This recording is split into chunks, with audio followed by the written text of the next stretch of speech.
So let's look at actual numbers, guys. These numbers will blow your mind. Like, if you have not seen how bad we are, guys, these numbers blew my mind when I was here in October and I was speaking about our student loan debt. In 2008, we were $9 trillion in debt. 2008. Fast forward 8 years later, 2016, when they announced the numbers in January, guys, it was actually $18.8 trillion. You look at, you see this number?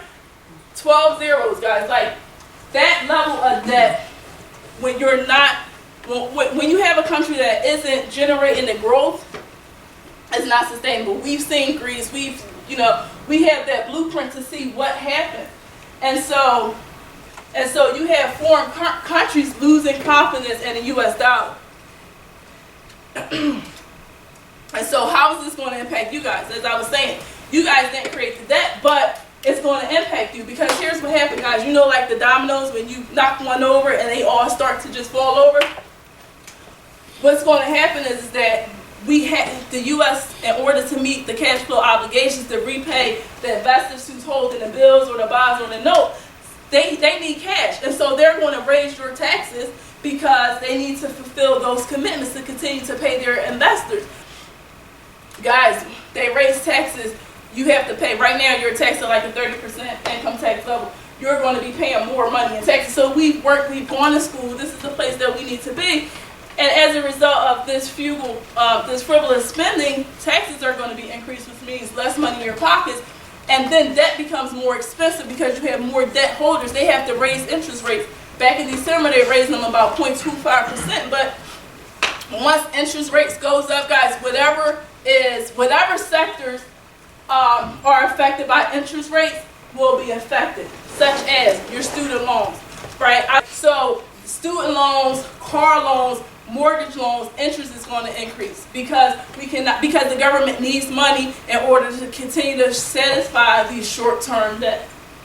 John Adams was the second president of the United States. John Adams said there were two ways to conquer and enslave a country, and one is by debt and the other is by the sword, or vice versa. And I love that, but when I thought about it, I was like, actually, I disagree a little bit, because where I come from the inner city of North Philadelphia. So I have to say that there are actually three ways to conquer and enslave a country, and one is by debt, the other is by sword, but then the third is by lack of education. Any of you guys ever going back to visit like your elementary school or your high school, right, by show of hands? That's everybody, right? Guess what, guys? And this is crazy.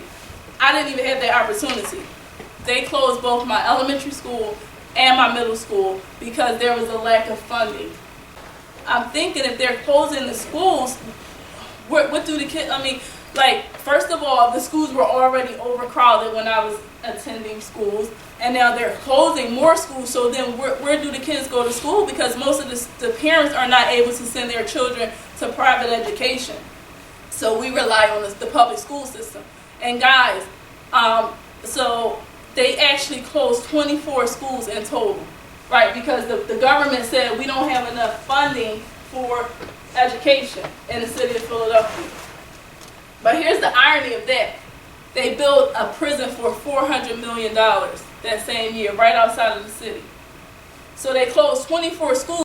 But here's why that matters to you. Because we are, we still want to be that great nation, right? If you have only 60% of your citizens, of young people who are able to be the thinkers, and you're not utilizing the 40% of the kids that are in the inner city, how do you remain a world power? How do you keep your competitive advantage to compete against European countries and Asian countries? And as I was telling you guys, look, young people. You guys all know these names, right? Years ago in the late 1800s, two brothers, young, they start to think about, guys, this was unheard of. Brothers are like, man, I think we can create a tool or some type of device where people can literally get in and they can fly through the skies. You know, prior to that, they had been playing with toys, flying kites, and machines, and it was literally like, they said, hey, maybe we can build something that can literally transport people through the clouds. Before the Wright brothers, people thought they was crazy, like, but guess what? They did it. Thomas Edison was only 6 years old when he started to create little inventions, and he was solving problems at 6 years old. Later, Thomas Edison created the light bulb. Young people, we're not, and that's the crazy part about it, guys. This is not like, you don't have to be 50 years old and feel like you've had all this ton of experience. He was 6 years old.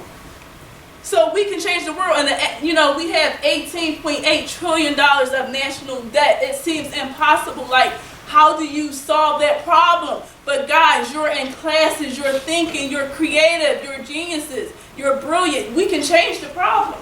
And now we don't have Mark Zuckerberg on this list, but he's 31 years old right now, but he's a billionaire because he revolutionized the way that we communicate. And young people, like I said, they changed the world. Change does not just come overnight, right? Change starts in small, incremental steps. But once you get that momentum going and you start to build that movement, something really small can be enormous.